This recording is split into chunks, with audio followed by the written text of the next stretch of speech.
How's it going, folks? Mark Moody here, and welcome to the February film stocks video. Same deal as the last time, talking about all the film stocks that I shot in the month of February, as well as some of the cameras that I shot on. Let's get into it. So February, I'd say, was a pretty good month. I didn't shoot too many new film stocks. I did experiment a little bit, but I kind of expanded more of my use with some of my previous film stocks and ones that I wanted to delve a little more into. I actually used a different lab this time. I used Gelatin Labs over in New Jersey.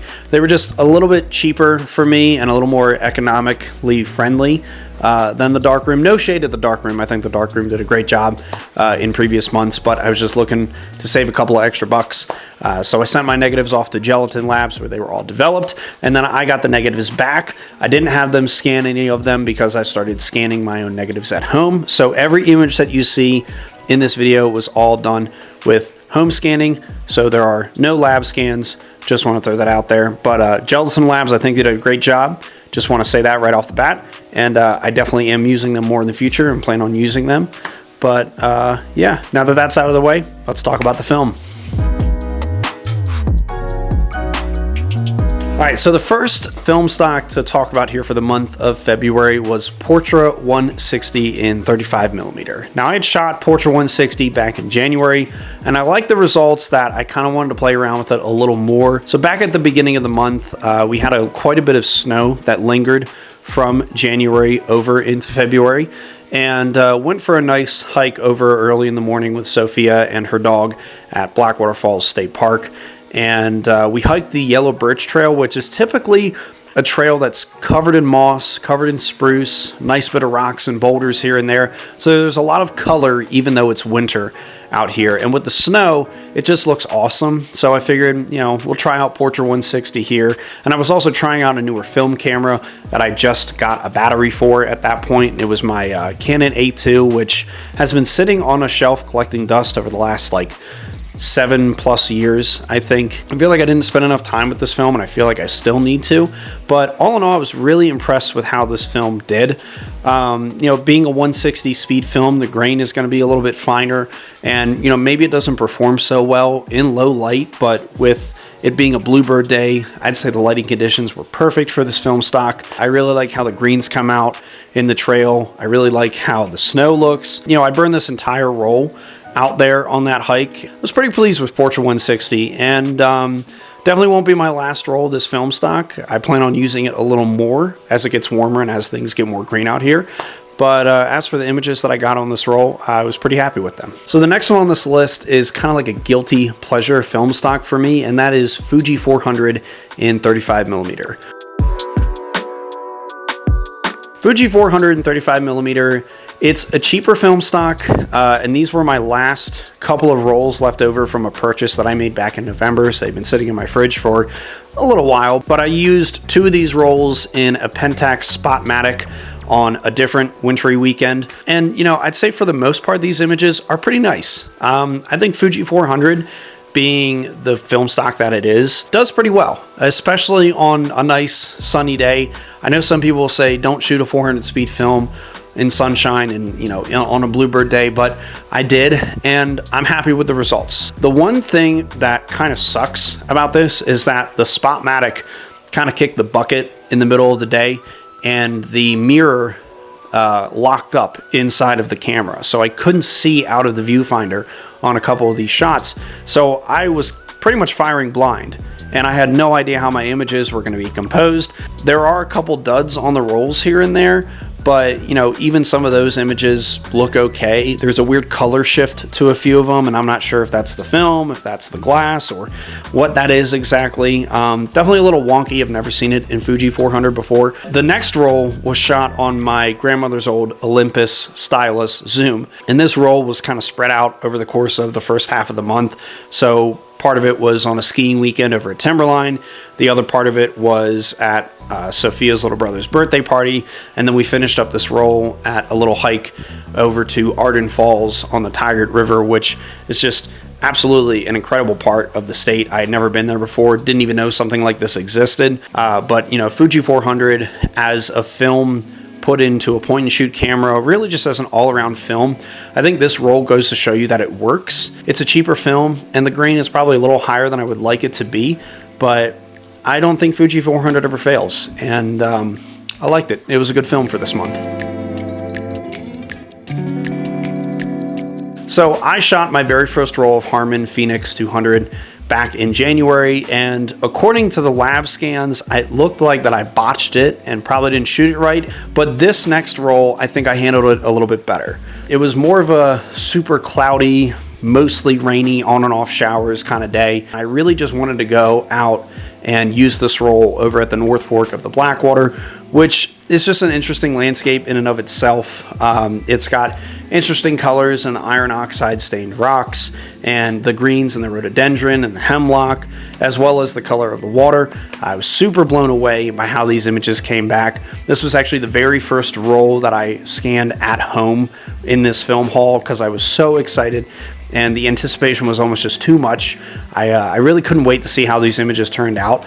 I don't think any of these shots were handheld. I think they were all just done on a tripod with a shutter cable. And I think the biggest thing that stands out with these images is the contrast and the saturation of the final image. You know, I rated this film in camera at 100 ISO instead of 200 and had the lab pull it by one stop. I think what I love the most about this is how punchy the colors and the contrast are in this film. Like, I don't get that with any other film stock that I've ever shot on, and that's my biggest love for this is, you know, they're very striking, they're very moody images, and that's the kind of stuff that I go for. There was one thing that I could have differently about this film, it would be to tone the grain down. That's the only thing I don't like, is just how grainy this film is, but the contrast and the saturation, home runs if they could just tone down the grain a little bit.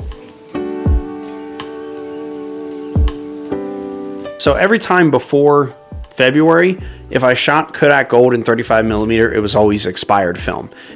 So this is my very first time shooting fresh 35mm Kodak Gold, and I'm quite glad I did. So most of the rolls of 35mm Kodak Gold were shot at the beginning of the month in the Canon A2 when my friends and I went down to Snowshoe Mountain on a Sunday afternoon to go skiing. This is my very first time at Snowshoe. Honestly, I really liked the skiing conditions that day. It was probably some of my favorite skiing of the whole season, and I'm glad that I brought Kodak Gold with me to, you know, document some of the day, you know, and capturing shots of the landscape, capturing some shots of, you know, some of my friends, and especially looking at the skin tones. I think Kodak Gold does pretty good. I'm really pleased with the colors. I'm really pleased with the tones. Yeah, going back to talking about the dynamic range and using this as, you know, just a general all-purpose walk-around film, especially in 35mm, I think it works. And, you know, with the cherry on top of my love of Kodak Gold, of course I was going to shoot it in 120.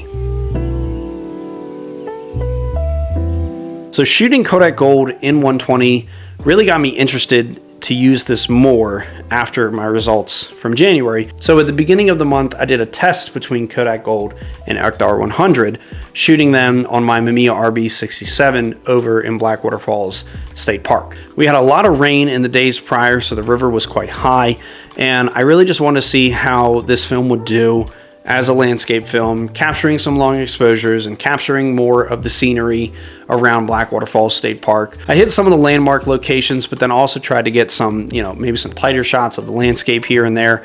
And I was really pleased with the color, really pleased with the detail. The following day, I took another roll with me and went out and photographed some other places around Tucker County. And I came away with one of my favorite images, just really the detail in this shot and just how much resolution you get out of it.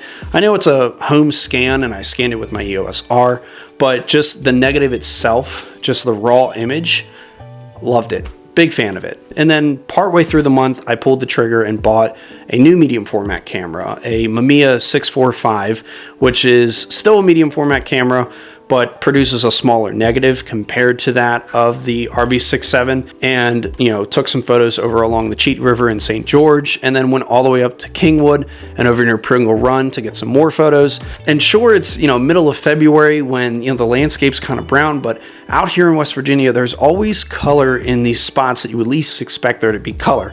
You're going to find the blues, you're going to find the greens, and you're even going to find some oranges. And over on Pringle Run, there's some acid mine drainage, and it stained some of the rocks with iron oxide. So it gave them this orange color, and Kodak Gold really picked up on that color.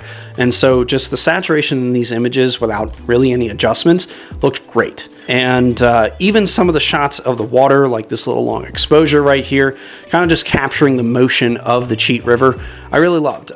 This shot right here is definitely one that I want to put in my portfolio. I think it's the color and the detail as well as the motion of the water in the image. It really just hits. That, and I also came away with a couple photos of a kayaker who was coming out of the river right around that section, and snapped a couple portraits here and there. And this got me thinking about using Kodak Gold a little more as a portrait film as opposed to Portra 400 when it came to the skin tones.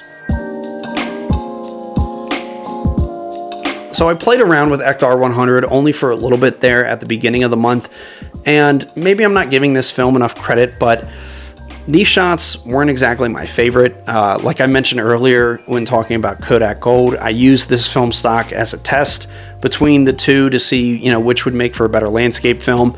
And actually, I wasn't really too pleased with many of the Ektar 100 pictures. I've only started to do a little more research in this film stock, and I used it more in March. I just wasn't really pleased with the final images. There was maybe one image that had a good bit of dynamic range and some decent color, but it just didn't pop like I wanted it to, and there wasn't enough contrast, there wasn't enough saturation, but I just really wasn't pleased with Ektar 100. So maybe I need to give it more of a try, but just not my favorite here. So I shot a roll of Portra 400 in the Mamiya 645 when Sophia and I went up to Arden Falls, and this was mostly just to get familiar with using this film stock in this camera. I bought the 645 just looking for a camera that could still give me a larger negative than 35mm, but had a smaller footprint and was a little more compact compared to the RB67, so I settled on the 645, and really I'm hoping to use that more for portraits and use it more for professional settings and professional sessions. So I just wanted to get more familiar with using that camera out in the field, and coming away with the images from this roll, I was pretty pleased with it. Really, I didn't take many portraits on this roll. I think I came away with one of Sophia, but outside of that, a majority of it was all landscape photos. So it has me thinking about using Portra 400 in landscape photography. As for using the combination of camera and film, I liked it. It was pretty good, and I was pleased with this roll. So quick little wrap up. I'd say my favorite film stocks out of this entire set here, this entire month, were definitely a tie between Kodak Gold 200 and Phoenix 200. Not sure what it is, but it's the 200 speed films. I mean, I like them. Right now, Kodak Gold is such an affordable film, and with the image quality that it gives you with the images that I've gotten out of my rolls of Kodak Gold, I'm always pleased with them. Even if something's a little out of focus, even if something's a little bit off, I like it. Phoenix 200 being an experimental film stock gives me mind-blowing images with contrast and saturation on a film stock, in my opinion. Only thing that sucks about it is the grain. Like I said before, keep the saturation, keep the contrast, tone down the grain. I think it'd be a home run at that point. As for my least favorite film stock, it is going to be Ektar 100. Yeah, maybe I need to spend more time with Ektar 100, but for the time being, looking back on February's film stocks, just wasn't my favorite. Also, home scanning, absolute game changer.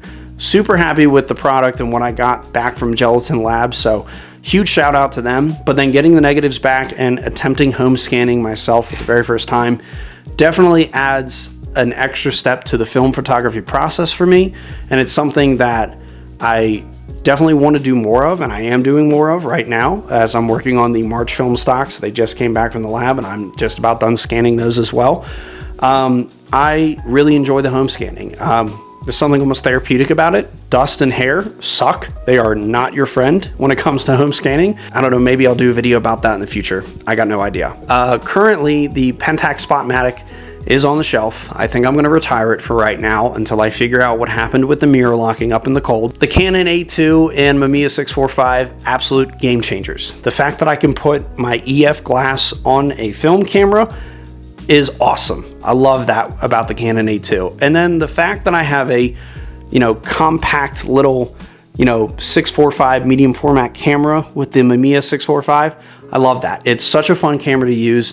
I really enjoy the experience of that camera, and I look forward to definitely using it more here in the coming months. I'd say looking back at the month of February, I've been getting out a little bit more. I've been taking film photography and taking film cameras with me wherever I go, taking new photos and taking photos of old places on film, and just kind of exploring more of this medium. And I'm finding the more and more that I try out new films or try different applications for films that I've already become comfortable with, I'm finding it to be very enjoyable of an experience as a film photographer in West Virginia. That's all, really. I probably should be done talking. I appreciate you watching this video for however long it's going to come out to be.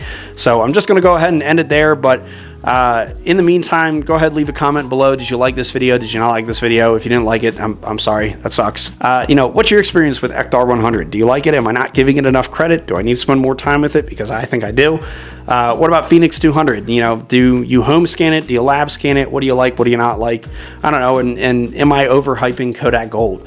I don't know. Let me know in the comments below. But until then, thank you very much for watching, and I will see you in the next video.